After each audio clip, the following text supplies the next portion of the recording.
I was in the abortion industry in Dallas from 1977 to 1983. I was involved in 35,000 abortions, and I managed 4 clinics. I was one-third owner in 2 of those clinics. And we were a big baby one-day traumatic dilation clinic. So people came from all over the nation to our Dallas-Fort Worth clinic because we were right by the airport and they could fly in and fly out. And have you ever witnessed any complications involved in the so-called safe and legal abortion procedure? 1 out of 500 of our women had a hysterectomy, a colostomy, and 1 woman died. The last 18 months I was involved, 1 out of every 500 women, and that does not include hemorrhaging or infections. That just includes major surgery or death. The woman that died in our clinic was reported as hemorrhaging to death, and they didn't say that it was from a tear in her cervix, that it could have been sutured and she would have been alive. They just said she hemorrhaged to death. My experience with abortion complications is 1 out of every 500 of the women the last 18 months in our business had major life-changing surgery, and 1 woman died. They were not reported because they were not reported as the doctors don't report them. And, they die in a hospital. They're transported to the hospital. They show up in an emergency room. They're septic. They don't say they're septic from an abortion. They don't say that she hemorrhaged from an abortion. They say the woman that died in our clinic, we said died. The autopsy report showed that she died from a cervical tear. It did not say from an abortion. So, I'm thinking, people, when they hear this, they might say, well, that was in the beginning of the abortion industry. It's probably much safer now. From your experience, is that the case? Is it safer now? Well, let's just remember that recently we heard the Gosnell experience in Pennsylvania, where we found the house of horrors where abortions were routinely done on women, where the babies were born alive and yet killed, where a woman was killed, where they've actually filed felony charges of murder against the abortionist and the assistants. And what about Brigham and the other woman who were recently, in 2011, charged with murder from an abortion a murder of a woman, and of babies. And so babies born alive are killed, that's murder. Women are killed, that's murder. And abortion clinics are now being shown to be worse than they were when I was in the business. Abortionists do not have a license to practice in many states. They rarely have hospital admitting privileges.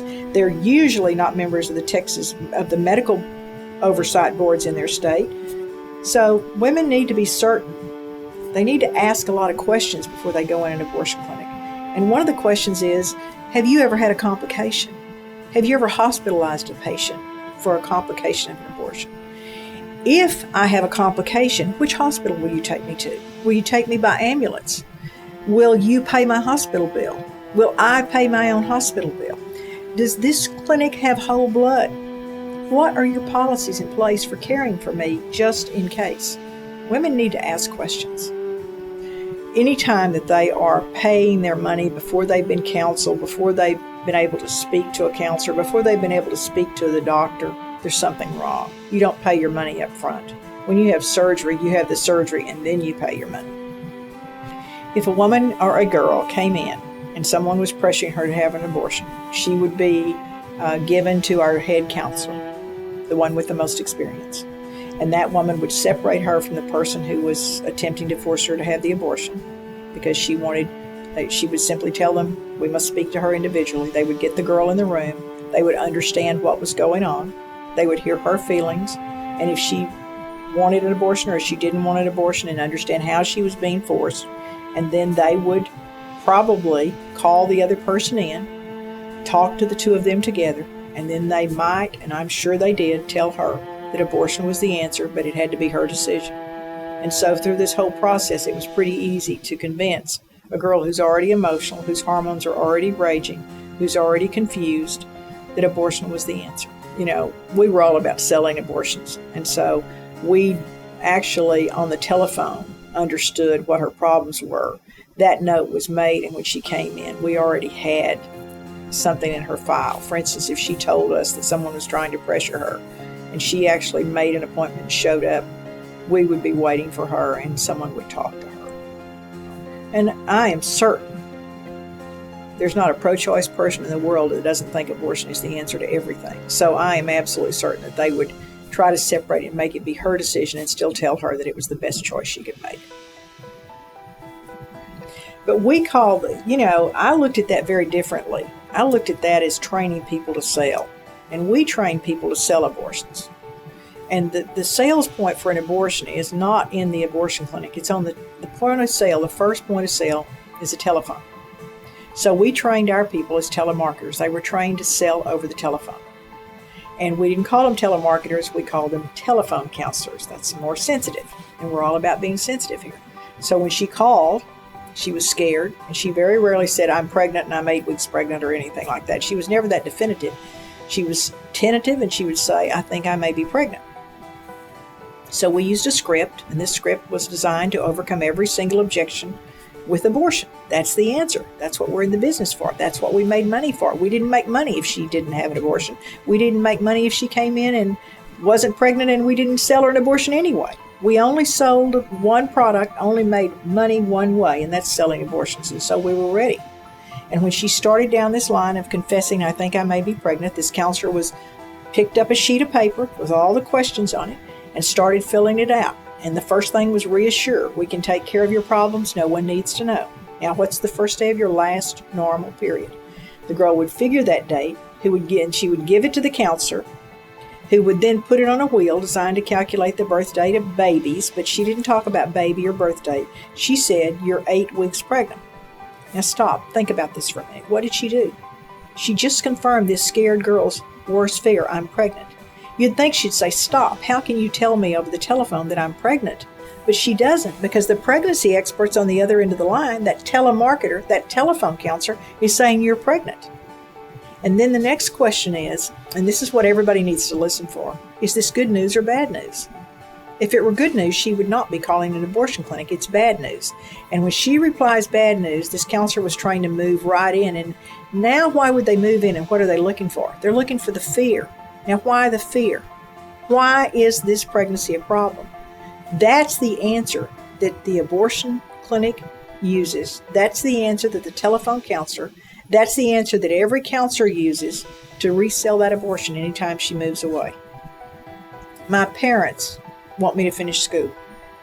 Okay, there it is. The parents want her to finish school. Do your parents know you're pregnant? Or your parents, what's going on here? And she'll say, my parents want me to have this abortion or whatever. And that's when you identify. That's when you identify. And you don't stop at that point on the telephone and say, wait a minute, how do you feel? You write down parents. That counselor comes in. When she comes in, that counselor knows already that the parents may be a problem. But then you just start talking about money and you just bring her in. It's okay. You're 8 weeks pregnant. It's $495. Do you have that money? Are your parents going to pay that? If you don't have that money, your parents can't pay it, go to all your friends, borrow $5, $10, $25. Now they say, we have, if you qualify, we may have we may have a foundation that will help you pay for your abortion. Why in the world would anybody pay to help anyone else kill their baby? Anyway, so they get her in, come on in, and they get her in as soon as possible. Why do they get her in as soon as possible? If they get her in today, if they say, come on in, you can get it done right now, and she says, oh, I've had something to eat, don't worry about that, we'll take care of that. They don't care if she throws up. They just want to get her in. Why do they want to get her in so fast? The longer she has to process, the less likely it is that she'll show. So the rule of thumb in every abortion clinic is get them in right away. Now, in some states, we have a 24-hour waiting period. We're really proud of that in Texas. We think that's going to stop a lot of abortions. We think that 24-hour reflective period after she's met with an abortionist in a private, confidential counseling session will save a lot of babies' lives, because women need to think about what they're doing. And the abortion business that I worked in, the abortionist clinics that I ran, got her right in, did the counseling. She only asked 2 questions, and every woman asked the same 2 questions. The first one is it a baby? We lied to her. We said it's not a baby. It's a glob of tissue. It's a product of conception. It's just a group of cells. Yet we were the ones that had to go back to the central supply and put every baby back together to be certain all the body parts were there. The earliest abortion you can do, at 4 or 6 weeks, you have to check to be sure the little nubby arms, hands, head, legs are there. It's a baby whose heart is beating at 21 days. The other question she asks is, does it hurt? Abortion is excruciatingly painful. It's an unnatural process. It's an unnatural interruption of one of God's natural processes, so it hurts. But we used our hands, and we opened and closed our hands like this, and we said, your uterus is a muscle. It's a cramp to open it, a cramp to close it. And we kept doing this until we looked over and the girl was doing this. And when we saw her doing that, we knew that didn't hurt. And she was saying, okay, this abortion doesn't hurt. It hurts. It hurts. But then, if someone was with her that was pressuring her, then you're going to stop and you're going to talk and you're going to do whatever it takes to sell that abortion. Because remember, this is about selling abortions. This is the largest unregulated legal industry in the nation, second only to drugs. We have no idea how much money goes to the hands of abortion clinics and abortionists every year. We don't know that because there's so much. It's a cash business. In our clinics, we kept 2 sets of books. One we reported and one we didn't. You show the abortion income as in your books. You don't show the abortionist income. You pay the abortionist in cash by the number of abortions he does. No one knows how busy the abortion clinic really is in this country. We can estimate all day long, but we'll never know.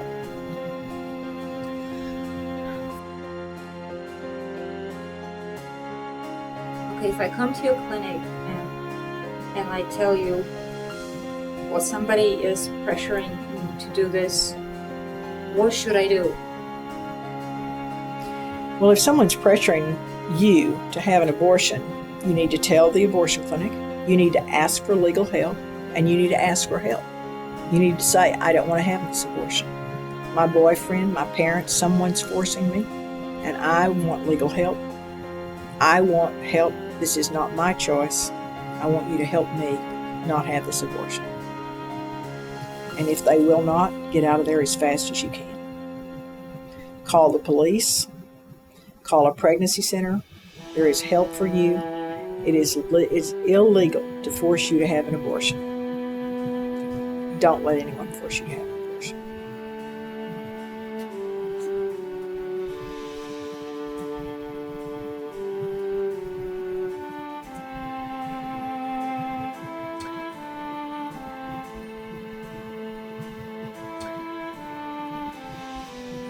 If I show up in an abortion clinic and I don't want to have an abortion, is the abortion clinic a safe place for me to go? As far as counseling goes, can your counselors help me? Abortion clinics are not safe for a woman who's really searching for the right choice. Abortion clinics sell one product and one product only, abortion. They're never going to counsel you to place that child for adoption.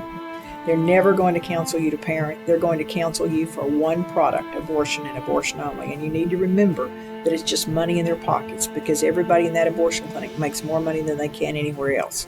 And I don't believe for 1 minute that abortion clinics care about your choices or about your thoughts or about your feelings. I believe you need to go to a pregnancy center where you can get rational, life-affirming choices that will walk you through a real discovery period of the choice you need to make and help you with your life, your future. Remember, abortion is not the answer. Pregnancy is not permanent. It's temporary, and it's a natural process.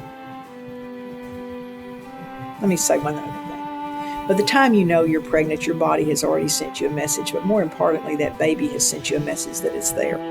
It can be a different sex, a different blood type. It's not you, and it's not an extension of your body. It's a different human being. And in this country, we are guaranteed life, liberty, and the pursuit of happiness. And that baby has rights just as you do. But truthfully, I've had an abortion. It was the most destructive thing that's ever happened to me. And it's still, even today, one of my wonderful, precious little grandparents, one of my wonderful, precious little grandchildren just found out their grandmother killed a baby by abortion. And she was devastated. The choice of abortion goes on and on and on. I will live forever, ever, ever wondering about my baby and how different my life would have been if she were here. And it's the one choice that has destroyed my life. And I've come back because I come to Jesus Christ, and He's made a great change in my life. But abortion destroys a mother just as it does a baby.